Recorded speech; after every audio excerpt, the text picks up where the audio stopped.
Hello everyone, welcome to Chetan Bharat learning and welcome to this series जहां पर हम लोग पॉलिटी के जो कंसेप्ट्स हैं उनको क्लियर कर रहे हैं थ्रू एमसीक्यूज।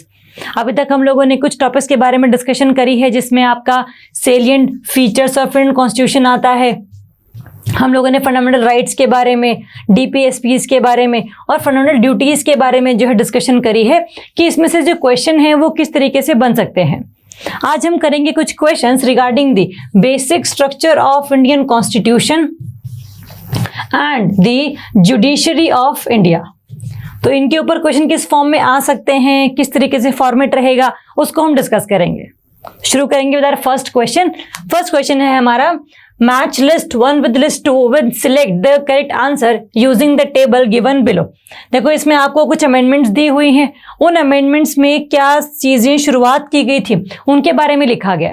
तो ये जो इंपॉर्टेंट अमेंडमेंट्स हैं वो आपको पता हो कि जैसे फॉर एग्जांपल 52nd अमेंडमेंट जो है उससे हम लोगों ने क्या लेकर आया था, the disqualification on the ground of defection, we added the schedule 10।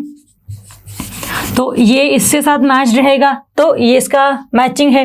73rd amendment है जहां पर हम लोगों ने पंचायती राज की बात करी थी कि पंचायत को हम लोगों ने we provided the constitutional status, तो this is this matching. 61st amendment जहां पर हम लोगों ने जो वोटिंग की एज थी उसको 21 से 18 कर दिया था, तो ये इसका आंसर रहेगा। और 86th अमेंडमेंट जहां पर हम लोगों ने आर्टिकल 21A में राइट टू एजुकेशन का जो कंपोनेंट है वो ऐड किया था। तो आपको ये जो इंपॉर्टेंट अमेंडमेंट्स हैं उनके रिगार्डिंग जो भी चीजें हम लोगों ने शुरुआत करी है वो पता होनी चाहिए। तो अब अगर हम देखें फर्स्ट का 4 है, तो फर्स्ट का 4 2 में है, इसका मतलब ये COD तो चले गए। अगर हम B की बात करें तो B का 3 है, तो आंसर रहेगा आपका B 4 3 1 एंड 2। ठीक है, तो ऐसे जो क्वेश्चंस हैं डायरेक्ट भी आ सकते हैं कि राइट टू एजुकेशन कौन सी अमेंडमेंट में आया था, तो उस वो वाला भी आपका टैकल हो जाएगा क्वेश्चन। अगर एस फॉर्म में आए तो भी टैकल हो जाएगा। ठीक, नेक्स्ट करेंगे, consider the following statements. The amendment procedure has been provided in article 368 of the constitution of India. ठीक बात है कि किस तरीके से कॉन्स्टिट्यूशन में अमेंडमेंट करनी है, वो जो पूरा प्रोसीजर है वो दिया हुआ है आर्टिकल 368 में। The consent of the state is mandatory for all amendments to the Constitution of India। देखो इसमें दो तरीके रहते हैं अमेंडमेंट्स के। एक अमेंडमेंट रहती है आपकी सिंपल मेजॉरिटी के साथ में जो कि सिर्फ और सिर्फ पार्लियामेंट करती है। दूसरा सिर्फ पार्लियामेंट करेगी लेकिन उसमें चाहिए होगी स्पेशल मेजॉरिटी। लेकिन तीसरी रहती है जहां पर पार्लियामेंट की भी चाहिए स्पेशल मेजॉरिटी और साथ में हमें हाफ ऑफ द स्टेट्स की जो कंसेंट है वो भी चाहिए होती है। तो बहुत सारी अमेंडमेंट्स में तो नहीं चाहिए होती है स्टेट्स की कंसेंट, बट कईयों में चाहिए होती है जहां पर हम लोगों को federal features of the constitution को अमेंड करना है। फॉर एग्जांपल हमें प्रेसिडेंट के इलेक्शंस किस तरीके से होने हैं वो अमेंड करना है, तो वो सारे रहेंगे आपके 3rd स्टेज पर। तो हर किसी के लिए मैंडेटरी नहीं है, तो ये ऑल अमेंडमेंट्स का जो प्रोविजन रहेगा वो गलत हो जाएगा। तो पूछा क्या है आपसे, करेक्ट ना, तो ओनली 1 इज करेक्ट, तो आंसर रहेगा आपका ऑप्शन ए, क्योंकि ये गलत है। नेक्स्ट है, with reference to constitutional amendment bill consider the following statements. The introduction of a constitutional amendment bill in a house does not require prior permission of the president. देखो कई तरीके के bills होते हैं, ऑर्डिनरी बिल होता है, money bill होता है, आपका कॉन्स्टिट्यूशनल अमेंडमेंट बिल होता है। तो ये तीनों बिल्स के लिए प्रेसिडेंट की असेंट चाहिए है या नहीं चाहिए है, ये डिपेंड करती है। तो जो आपका कॉन्स्टिट्यूशनल अमेंडमेंट बिल है उसमें प्रेसिडेंट की प्रायर एसेंट नहीं चाहिए होती है, तो this statement is right. A private member can not introduce a constitutional amendment bill in a house, ये तो गलत बात है। नहीं मतलब कर सकते हैं प्राइवेट मेंबर भी। प्राइवेट मेंबर होते हैं who is not a minister, मतलब वो पार्लियामेंट के मेंबर होते हैं बट वो मिनिस्टर नहीं होते हैं, उनको हम कहते हैं private member. Yes they can introduce, but उनके उस बिल के पास होने के चांसेस हैं वो काफी कम होते हैं। It can be introduced in the Lok Sabha only, only नहीं राज्यसभा में भी आ सकता है, लोकसभा में भी आ सकता है। तो this statement is also wrong. Second और थर्ड है रॉन्ग, फर्स्ट है हमारी सही। पूछा क्या है हम लोगों से, करेक्ट, तो आंसर रहेगा आपका A1 ओनली। ठीक है, तो ध्यान से पढ़ना है, करेक्ट पूछा है, इनकरेक्ट पूछा है, इंपॉर्टेंट है। नेक्स्ट है, consider the following statements. To give assent to the constitutional amendment bill by the president was made obligatory by 42nd constitutional amendment act 1971। देखो कि पार्लियामेंट ने पास कर दिया बिल, लोकसभा ने कर दिया, राज्यसभा ने कर दिया, अब वो जो कॉन्स्टिट्यूशनल अमेंडमेंट बिल है वो गया प्रेसिडेंट के पास। अब प्रेसिडेंट के पास ये पावर नहीं है कि वो उसको दोबारा से वापस करे और ये बोले पार्लियामेंट को कि आप इसमें देख लीजिए एक बार कि कोई कमी तो नहीं है। तो वो सब चीजें प्रेसिडेंट नहीं कर सकता है in case of constitutional amendment bill. तो उसको एसेंट देनी ही होती है और ये लिखा गया है इन दी 24th कॉन्स्टिट्यूशनल अमेंडमेंट 1971, ना कि 42nd। तो दिस स्टेटमेंट इज रॉन्ग।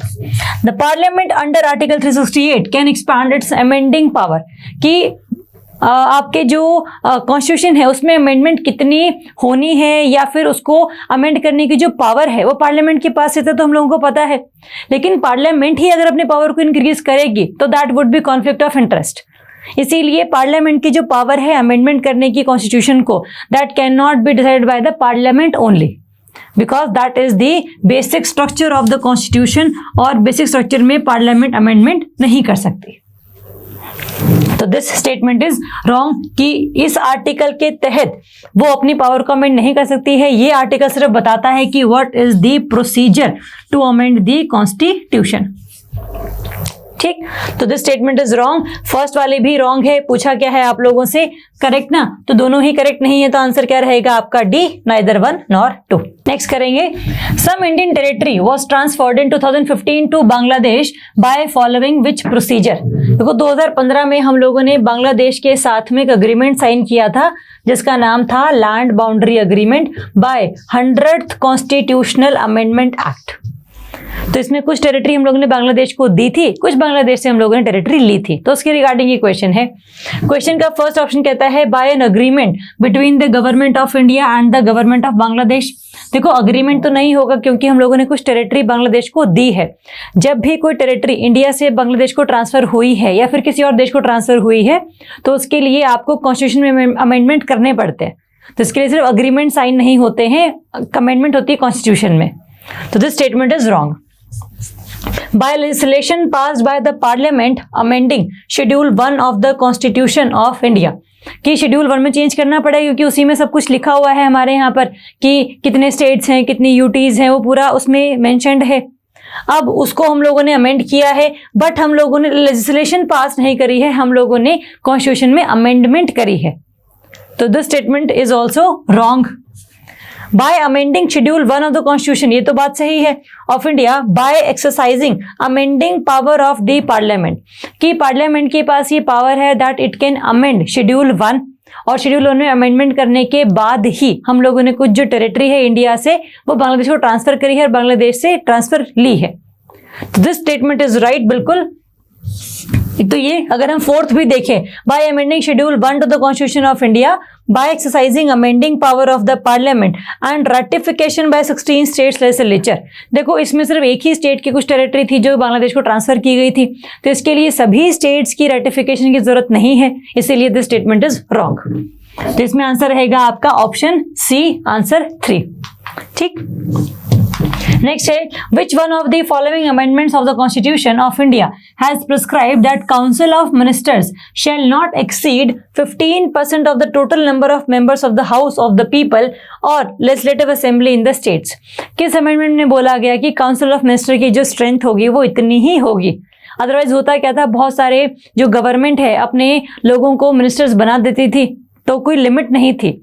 तो जो अमेंडमेंट है 91st वाली, उसमें ये बोला गया था कि जितने भी आपके लोकसभा में टोटल मेंबर्स हैं उनका सिर्फ 15% जो मेंबर्स हैं they can become the member of council of ministers, और same case with the state legislative assembly. तो आंसर रहेगा आपका ऑप्शन ए, 2003 में ये अमेंडमेंट हुआ था, तो ये ध्यान रखेंगे।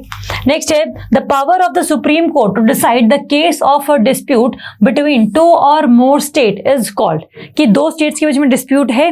अब 2 स्टेट्स के डिस्प्यूट जो होगा वो कोई हाई कोर्ट तो नहीं ही उसको सुनेगा, क्योंकि किस स्टेट के हाई कोर्ट में वो जाएगा वो भी फिर कॉन्फ्लिक्ट ऑफ इंटरेस्ट में आ जाएगा। तो supreme court act as an arbitrator, तो ये उसकी ओरिजिनल जुरिस्डिक्शन है कि सबसे पहले आप सुप्रीम कोर्ट के ही पास आओगे कि अल्टीमेटली किसी भी 2 स्टेट्स के बीच अगर कोई डिस्प्यूट है तो हम लोग सुप्रीम कोर्ट के पास जाकर उसको सुलझाएंगे। तो option A is the answer. Next है a common high court for 2 और more states can be established by. देखो जैसे पंजाब हरियाणा हाई कोर्ट है, 2 स्टेट्स के लिए एक ही हाई कोर्ट है, वो कौन कर सकता है?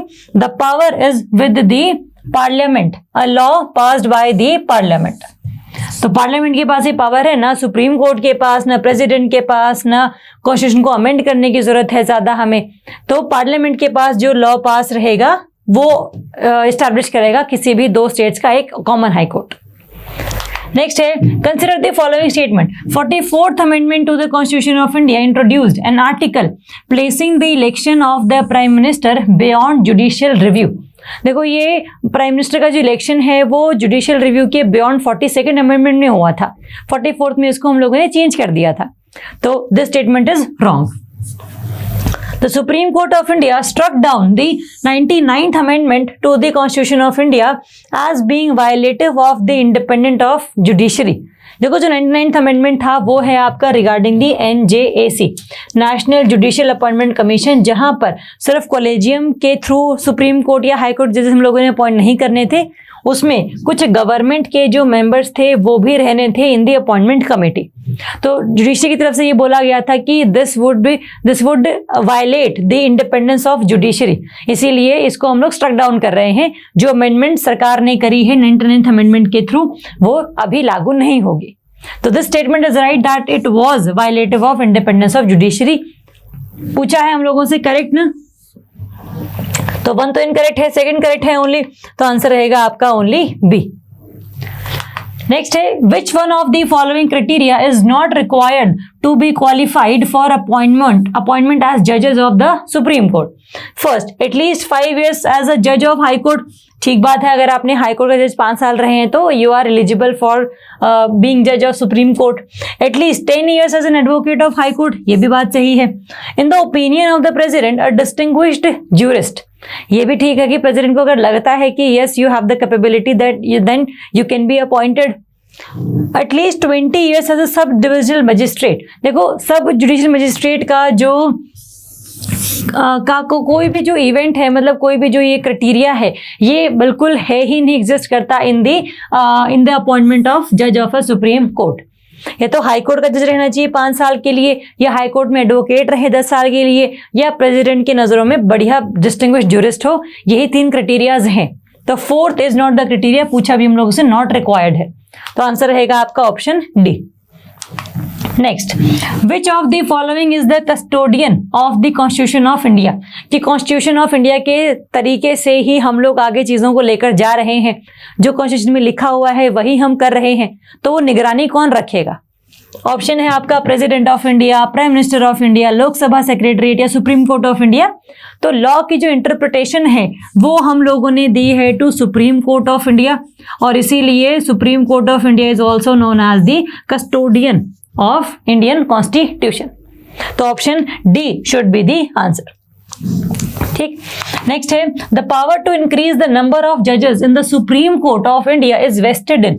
देखो अभी अगर हम सुप्रीम कोर्ट की बात करें तो टोटल है वहां पर 34 जजेस, 1 CGI हो गए और 33 आपके अदर सुप्रीम कोर्ट के जज हो गए। That is the maximum strength. अभी तक इतनी ही है, पहले 31 हुआ करती थी, फिर 34 हम लोगों ने करी टोटल। ये जो पावर है अमेंडमेंट करने की, ये पावर है with the parliament of India. Parliament के पास ये पावर है that it can increase the number of supreme court जजेस। तो option B is the answer. Next, which of the following statement about the Indian judiciary is not correct. The Constitution of India has not provided for a double system of courts as in the US. ठीक बात है, वहां पर supreme court अलग है और states के अलग कोर्ट्स हैं, तो दोनों अलग अलग टेरिटरी में काम करते हैं। जो इंडिया है वहां पर भी are in the field of integrated judiciary, कि हाई कोर्ट के ऊपर सुप्रीम कोर्ट है, हाई कोर्ट के नीचे आपके डिस्ट्रिक्ट कोर्ट्स हैं, तो that is an integrated judiciary. तो this statement is correct. The organization of subordinate judiciary in India varies slightly from state to state. ठीक बात है, कहीं पर कोई अलग पोस्ट है, कहीं पर कोई अलग पोस्ट है, तो ये वेरी करती रहती है। Every state in India has a separate high court. देखो हर किसी के पास सेपरेट हाई कोर्ट नहीं है, कुछ पंजाब हरियाणा का ही आप एग्जांपल ले लो तो वो कॉमन हाई कोर्ट है, तो सेपरेट हाई कोर्ट नहीं है। तो दिस स्टेटमेंट इज रॉन्ग, आपको 4th पढ़ने की जरूरत ही नहीं है। तो option C would be the answer. Next, with reference to National Legal Service Authority (NLSA), consider the following statements. Its objective is to provide free and competent legal services to the weaker sections of the society on the basis of equal opportunity. NALSA का काम ही ये है कि कोई भी person जो कि afford नहीं कर सकता है लीगल हेल्प को, वो उनको फ्री में प्रोवाइड करे। तो yes, that statement is correct. It issues guidelines for the State Legal Service Authority (SLSA) to implement the legal programs and schemes throughout the country. देखो NLSA है, उसके नीचे काम करती है स्टेट लीगल सर्विस अथॉरिटी, उसके नीचे काम करती है district level service authority, that is the hierarchy. तो NLSA का काम है ये कि सारी जो स्कीम्स हैं वो इनके थ्रू इम्प्लीमेंट करवाई जाए। तो this statement is also right. पूछा भी क्या है आपसे, करेक्ट ना, तो ऑप्शन रहेगा आपका सी, बोथ 1 and 2। ठीक, नेक्स्ट है which of the following are included in the original jurisdiction of the supreme court. की ओरिजिनल का मतलब है कि आपके पास ही सबसे पहले हम लोग आएंगे। A dispute between the government of India and the one or more states, सही बात है, अगर गवर्नमेंट, यूनियन और स्टेट के कोई डिस्प्यूट है तो उसको सॉल्व करने के लिए कौन आएगा, अभी सुप्रीम कोर्ट की original jurisdiction. That statement is correct. A dispute regarding elections to either house of the parliament or that of the legislature of a state. देखो, जो आपका इलेक्शन कमीशन ऑफ इंडिया है उसके पास ये पावर है कि parliament के किसी भी इलेक्शन में या एसएलए किसी भी इलेक्शन में अगर कोई डिस्प्यूट राइज होता है तो वो उसके पास जाएगा। ठीक, तो this is not under the jurisdiction of supreme court. A dispute between government of India and UT, देखो यूटी भी तो सेंट्रल गवर्नमेंट ही है ना, तो यूनियन ऑफ इंडिया यूटी हो, दोनों एक ही चीज है, तो दोनों के बीच का कोई डिस्प्यूट बनता भी नहीं है, तो और वो इसके अंडर भी नहीं आता है। अ dispute between 2 or more states, ये तो बात ठीक है कि अगर मान लो आंध्र प्रदेश और तेलंगाना के बीच में कोई इशू है तो उसको सॉल्व करने के लिए सुप्रीम कोर्ट आएगा as with the original jurisdiction. तो option 1 and 4 is the answer. तो option C would be the correct answer. ठीक है, तो ध्यान रखिए किसके बारे में बात कर रहे हैं। This jurisdiction is under article 131। चलो नेक्स्ट है, consider the following statements about the high courts in India. It is the parliament of India which specifies the strength of a high court. देखो, हाई कोर्ट में जिसकी strength क्या रहेगी, that would be decided by the president of India. President of India लिखा आ जाए या government लिखा आ जाए, एक ही बात है, तो उसके ध्यान रखेंगे। Parliament is not the authority. The जज of the high court appointed by the governor, है ना। अगर हम बात करें हाई कोर्ट के जज की तो these are appointed by the president of India, not the governor. तो ये भी गलत है।